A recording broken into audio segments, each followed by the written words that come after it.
September 5ರಂದು ನಡೆಯಲಿರುವ ಚುನಾವಣೆ ಹಿನ್ನೆಲೆ ಚಿಂತಾಮಣಿ ಉಪ ವಿಭಾಗಾಧಿಕಾರಿಗಳಾದ ಡಿವೈಎಸ್ಪಿ ಮುರಳೀಧರ್ ಮತ್ತು ವೃತ್ತ ನಿರೀಕ್ಷಕ ಶ್ರೀನಿವಾಸ್, ನಗರ ಪೊಲೀಸ್ ಠಾಣೆ ಪಿಎಸ್ಐ ವೇಣುಗೋಪಾಲ್, ಪೌರಾಯುಕ್ತ ಮಂಜುನಾಥ್ ಸ್ಥಳ ಪರಿಶೀಲನೆ ನಡೆಸಿದರು. ಅಂತೂ ನಗರಸಭೆ ಅಧ್ಯಕ್ಷ ಮತ್ತು ಉಪಾಧ್ಯಕ್ಷರ ಎರಡನೆಯ ಬಾರಿಗೆ ಚುನಾವಣೆ ಹತ್ತಿರ ಬರುತ್ತಿದ್ದಂತೆ ನಗರಸಭೆಯ ಒಂದೆರಡು ಸದಸ್ಯರು ಬಿಟ್ಟರೆ ಉಳಿದೆಲ್ಲ ಸದಸ್ಯರು ಕಾಣೆಯಾಗಿದ್ದಾರೆ.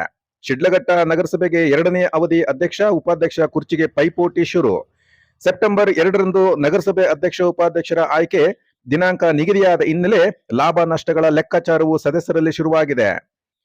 ಪಕ್ಷದಲ್ಲಿ ಈಗಾಗಲೇ ವಿಪ್ ಜಾರಿಗೊಳಿಸಿರುವ ಹಿನ್ನೆಲೆ ಒಂದು ಪಕ್ಷದಿಂದ ಇನ್ನೊಂದು ಪಕ್ಷಕ್ಕೆ ಬೆಂಬಲ ನೀಡುವರೆ, ಬಹುಶಃ ನೀಡಿದರೆ ಕಾನೂನಾತ್ಮಕ ಹೋರಾಟ ನಡೆಸಬೇಕಾಗುತ್ತೆ.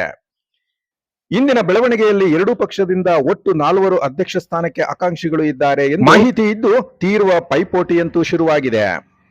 ಪಕ್ಷಗಳ ಮುಖಂಡತ್ವ ವಹಿಸಿಕೊಂಡಿರುವವರು ಏನೆಲ್ಲ ಕಸರತ್ತು ನಡೆಸಿದರೂ ಕ್ಷೇತ್ರದಲ್ಲಿ ಜೆಡಿಎಸ್ ಮತ್ತು ಕಾಂಗ್ರೆಸ್ ಎರಡೂ ಪಕ್ಷದ ಸದಸ್ಯರು ಅಧ್ಯಕ್ಷರ ಗಾದಿಗೆ ಬಲ ತೋರುವಂತಹ ಸಮಯ ಈಗ ಶುರುವಾಗಿದೆ. ಮ್ಯಾಜಿಕ್ ನಂಬರ್ ಮೂಲಕ ಬೆಂಬಲ ತೋರಿಸಲು ಯಾವ ಪಕ್ಷದ ಬೆಂಬಲಿಗರಲ್ಲಿಯೂ ಬಹುಮತ ಇಲ್ಲದಿದ್ದರೂ ಎರಡೂ ಪಕ್ಷದ ಸದಸ್ಯರು ಕಾಣೆಯಾಗಿರುವುದರಿಂದ ಮುಂದಿನ ಬೆಳವಣಿಗೆಗಾಗಿ ಕಾಯುವಂತಾಗಿದೆ. ಕ್ಷೇತ್ರದಲ್ಲಿ ಜೆಡಿಎಸ್ 2.5 ವರ್ಷ ಅವಧಿ ಆಡಳಿತ ನಡೆಸಿದ್ದು, ಎರಡನೆಯ ಅವಧಿಗೆ ಸದಸ್ಯರು, ಶಾಸಕರು, ಸಂಸದರು ಸೇರಿ ಒಟ್ಟು 14 ಮತಗಳಿದ್ದು ಮ್ಯಾಜಿಕ್ ನಂಬರ್ ದಾಟಲು ಇನ್ನೂ 3 ಮತ ಬಾಕಿ ಇದೆ ಎಂದಾದರೂ ರೆಸಾರ್ಟ್ ರಾಜಕೀಯ ಬೆಳವಣಿಗೆ ಗಮನಿಸಬೇಕಾಗಿದೆ. ಅಧ್ಯಕ್ಷರ ಬೆಂಬಲಕ್ಕೆ ನಿಲ್ಲುವ ಪಕ್ಷೇತರ ಸದಸ್ಯರಿಗೆ ಈ ಬಾರಿಗೆ ಉಪಾಧ್ಯಕ್ಷ ಸ್ಥಾನಮಾನ ನೀಡುವ ಗ್ಯಾರಂಟಿ ಭಾಗ್ಯ ಇದ್ದಂತೆ ಎಂದು ಅಂದಾಜಿಸಲಾಗಿದೆ. ಈಗಾಗಲೇ ಅಜ್ಞಾತ ಸ್ಥಳದಲ್ಲಿ ಸೇರಿರುವ 4 ಪಕ್ಷೇತರ ಸದಸ್ಯರ ಲೆಕ್ಕಾಚಾರಗಳು ದಿನಾಂಕ 5ರಂದು ಯಾರ ಹೊಲವೋ ಯಾರ ಕಡೆಗೋ ಎಂದಂತಿದೆ. ಕಾಂಗ್ರೆಸ್ ಪಕ್ಷದಲ್ಲಿ ಈಗಾಗಲೇ 13 ಸದಸ್ಯರಿದ್ದು ಪಕ್ಷದಿಂದ ಒಬ್ಬರು ಹೊರಬಂದಿದ್ದಾರೆ. ಜೆಡಿಎಸ್ ನಿಂದ ಒಬ್ಬರು ಕಾಂಗ್ರೆಸ್ ಸೇರಿದ್ದಾರೆ. ಬಿಎಸ್ಪಿ ಪಕ್ಷದಿಂದ 2 ಸದಸ್ಯರು ಒಟ್ಟು 15 ಮತಗಳು ಈಗಾಗಲೇ ಇದ್ದು ಮ್ಯಾಜಿಕ್ ನಂಬರ್ ತೋರಿಕೆ ಮತಗಳಿಗಾಗಿ ಮುಂದಿನ ನಡೆ ಏನು? ಕಾಂಗ್ರೆಸ್ ಪಕ್ಷದಲ್ಲಿ ತ್ರಿಶಂಕು ಸ್ಥಿತಿಯಾಗಿದ್ದ ನಾಯಕರು ಚುನಾವಣೆ ಹಿನ್ನೆಲೆ ಉಸ್ತುವಾರಿ ವಹಿಸಿರುವ ಎಂಸಿ ಸುಧಾಕರ್ ನೇತೃತ್ವದಲ್ಲಿ ಶಶಿಕುಮಾರ್, ರಾಜೇಗೌಡ ಮತ್ತು ಪುಟ್ಟು ಆಂಜನಪ್ಪರನ್ನು ಒಗ್ಗೂಡಿಸಿ ಈ ಬಾರಿಗೆ ನಗರಸಭೆ ಆಡಳಿತ ಕಾಂಗ್ರೆಸ್ ಪಕ್ಷ ಬಲಗೊಳಿಸಲು ಪಣ ತೊಟ್ಟು ನಿಲ್ಲುವಂತೆ ಗುಪ್ತ ಮಾತುಕತೆಯಾಗಿದೆ ಎಂದಂತಾಗಿದೆ.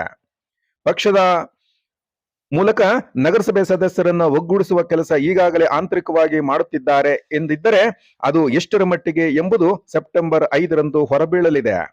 ಅಧ್ಯಕ್ಷರ ಸ್ಥಾನಕ್ಕೆ ಆಕಾಂಕ್ಷಿಗಳಾಗಿ 4 ತೀವ್ರ ಪೈಪೋಟಿಯಲ್ಲಿದ್ದು, ಅಧ್ಯಕ್ಷ ಸ್ಥಾನದ ಆಕಾಂಕ್ಷಿಗಳು ಸದಸ್ಯರ ಒಲವು ಪಡೆಯಲು ಗೌಪ್ಯವಾಗಿ ಆಮಿಷಗಳು ಒಡ್ಡುವ ಮೂಲಕ ಅವರವರ ಬಲ ತೋರಿಸಲು ಸಿದ್ಧರಾಗಿದ್ದಾರೆ. ಪಕ್ಷಗಳ ಹೈಕಮಾಂಡ್ ಕಟ್ಟುನಿಟ್ಟಿನ ವಿಪ್ ಜಾರಿಯಾಗಿರುವುದರಿಂದ ಪಕ್ಷೇತರ ಸದಸ್ಯರಿಗೆ ಗಾಳ ಹಾಕಿ ಒಳಸಂಚು ರೂಪಿಸಿ ಪ್ರವಾಸ ಮತ್ತು ರೆಸಾರ್ಟ್ ರಾಜಕೀಯ ನಡೆಯುತ್ತಿದ್ದು, ಅಂತೂ ಎರಡೂ ಪಕ್ಷಗಳಿಗೂ ಉಳಿದ 4 ಪಕ್ಷೇತರ ಸದಸ್ಯರೇ ಅವಶ್ಯಕತೆ ಇದ್ದು ಅವರಿಗಂತೂ ಫುಲ್ ಡಿಮ್ಯಾಂಡ್ ಅಪ್ಪೋ ಡಿಮ್ಯಾಂಡ್. ಇದೇ ತಿಂಗಳ 5ರಂದು ಬೆಳಗ್ಗೆ 10ರಿಂದ ನಗರಸಭೆ ಸಭಾಂಗಣದಲ್ಲಿ ಅಧ್ಯಕ್ಷ ಉಪಾಧ್ಯಕ್ಷರ ಆಯ್ಕೆ ಚುನಾವಣೆ ಪ್ರಕ್ರಿಯೆ ಉಪ ವಿಭಾಗಾಧಿಕಾರಿಗಳ ಸಮ್ಮುಖದಲ್ಲಿ ನಡೆಯಲಿದೆ. ಅಂದು ಅಧ್ಯಕ್ಷರ ಆಕಾಂಕ್ಷಿಗಳು ಮಾತ್ರ ಬೆಳಗ್ಗೆ 11 ಗಂಟೆವರೆಗೂ ನಾಮಪತ್ರ ಸಲ್ಲಿಸಲಿದ್ದಾರೆ. ಮಧ್ಯಾಹ್ನ 1 ಗಂಟೆಯ ನಂತರ ಎಲ್ಲ ಸದಸ್ಯರು ನಗರಸಭೆಗೆ ಹಾಜರಾಗುತ್ತಿದ್ದಾರೆ. ಜನರ ಧ್ವನಿ ಚಾನೆಲ್ ವೀಕ್ಷಿಸಲು ಸಬ್ಸ್ಕ್ರೈಬ್ ಮಾಡಿಕೊಂಡು ಲೈಕ್ ಮಾಡಿ. ನಿಮಗೆ ಇಷ್ಟವಾದಲ್ಲಿ ನಿಮ್ಮ ಸ್ನೇಹಿತರಿಗೂ ಶೇರ್ ಮಾಡಿ.